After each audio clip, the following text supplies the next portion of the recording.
Hello everyone, I hope you're all doing well. Welcome back to an exciting episode of CSGO News. As always, let's get right into it. And first off today, guys, in big CSGO News, we continue to break records with young CS players entering the scene. It was first off earlier this year, TSM's very own Twist, who announced his professional start with TSM at just 16 years of age and his part-time break from schooling. But now it's 14-year-old Frozen, or also goes by David Sernansky. He's not announcing his professional CSGO career, but he has now become the youngest pro player to ever join the FaceIT Pro League, or FBL. Now, a little bit of background for Frozen. He was a former Neophyte member, if you guys remember, current HellRaisers inactive player known as Oscar. Also played for teams like Neophyte, but we have a lot more involving HellRaisers later on in this actual CSGO News episode. Also, a little bit more about Frozen. He currently plays for a team known as Team Exodus, and he replaced a player to join that team. He replaced a player known as Questone, who also is a stand-in right now for HellRaisers. So a lot of these Slovakian players definitely stick together with the same kind of teams. So at just 14 years of age, arguably here in America, that'd be a freshman in high school, he takes over and probably will take over for a long time the first FPL record of the youngest player to ever join the FaceIT Pro League, and that record will probably stand for quite some time. I don't think you can get much younger than that and still have these type of skills. And in some very weird and strange Counter-Strike news this week, guys, we had a large string and a multitude of forfeits happen across the Starladder Invitational League, both on the European qualifying side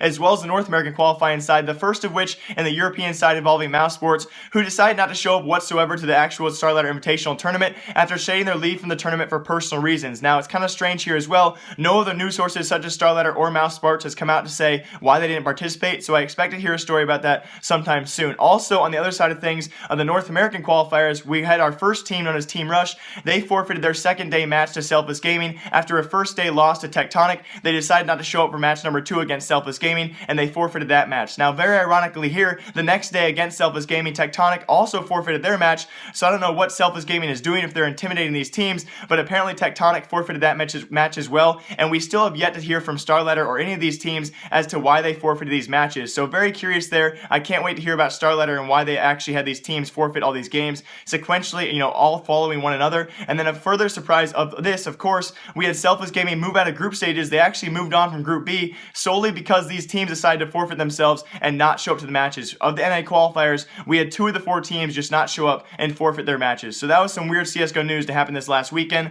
Apparently there aren't really repercussions keeping these teams from forfeiting these games. And in some very shocking CSGO match play news, I told you guys we had a lot of stories about HellRaisers coming up sometime soon. This is definitely one of them. We had a Polish team known as Team Homeless take down HellRaisers in a one-map series for the ECS Season 2 qualifiers, HellRaisers being one of the favorites in this actual qualifying series among teams like Epsilon, Alternate Attacks, and Team X. They were definitely one of the favorites and certainly a heavy favorite against the Homeless lineup composed of 3 former No Mercy players as well as Mitchie and Maddie, who are both former players for Team Alcin. So a huge upset occurred when this all happened. And all of this really only adds to the mounting struggles HellRaisers has faced these past few months, especially if you guys remember beginning of this actually started all at the ESL Cologne qualifier. If any of you guys remember this, the terrible instance here where the first 8 teams of this qualifier to win 3 games and secure those 3 wins qualified for the major. And right off the gate out of group stages, we had HellRaisers starting out 2-0, and they then went on to lose 3 consecutive games, all very, very close, and missed their shot at the major by the narrowest of margins. Then this past June, they lost Oscar due to a signed contract formality. He's now on their roster, but he's inactive and can't play for the team because of that.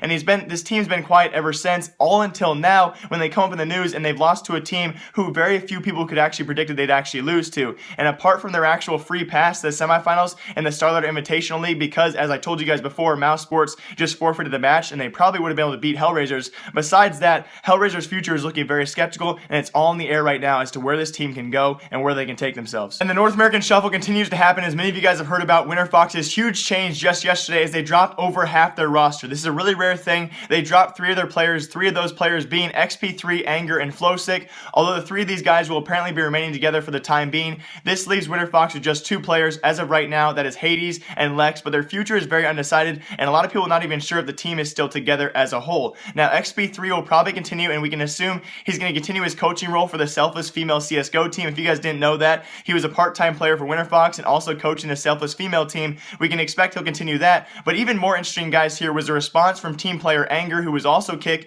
and a response to being kicked from Winterfox as he tweeted out this as asking for a player union and the necessity for that. And then earlier, actually yesterday, he tweeted at Richard Lewis saying he wanted to be on the show. So I'm not really sure what to expect from this. Obviously, he was very angry, kind of ironic with his name being there, of how he was kicked from Winterfox. So we can expect, as of right now, he's going to go on Richard Lewis's show, and they'd probably talk about, the forming of a player union and why he would need that, and also expect reasons of why he actually was kicked from Winterfox and why he was upset about that. So something could be coming out really juicy about Winterfox. We'll have to wait and see that, though, on Richard Lewis's show. And an absolutely unbelievable news announced just an hour ago, guys. Apparently, reportedly Fnatic and Godsent were involved in a secret trade which will send Flusha, Crims, and JW over to Godsent. In return, both Lekro and Twist will be joining Fnatic's roster alongside Olaf, Dennis, and their previous sub Went in CS, as many of you guys know him. He will now be on Fnatic's full-time roster alongside those guys. This was apparently under the radar and now has been announced today, just an hour ago, by esports. It is absolutely insane, possibly the biggest trade in CSGO history, and by far and away the biggest Swedish trade ever, as these two teams have traded back and forth a few players. Now, even more interesting than this, guys, as many of you are aware, we have JW, Flusha, and Crims, who will be joining their previous Fnatic teammate known as Pronax, and what seems like the best case scenario for Godsent they could ever wish for in this Swedish trade. Now, even further than this, guys, even furthermore, we have the ESL Pro League wildcard qualifier happening as we speak. As you guys are watching this video, it's a best-of-3 series with Godsent versus Virtus Pro in that series, and Godsent will get this new roster. So unbelievable here for Godsent. They have now possibly become the best Swedish team, a prediction that no one really could have made any time in the past, that yes, Godsent is now the top Swedish team ahead of Fnatic. Now, reportedly by esports, it was apparently internal issues that really caused Fnatic to want this trade to happen across these Swedish lineups. So that was the main report right now. We will be reporting more on this in the future. I want to get this story out there, guys. So a lot more stories coming your way sometime soon in the future, hopefully tomorrow or the next day, about this trade. But that was absolutely huge CSGO news today. As always, guys, I hope you all enjoyed this episode of CSGO News. I will see you guys all tomorrow or the day after that for another episode of CSGO News. As always, live, love, laugh a lot. Remember, I like you. I'll see you guys all next time. Remember, I like you. Goodbye. Holy crap!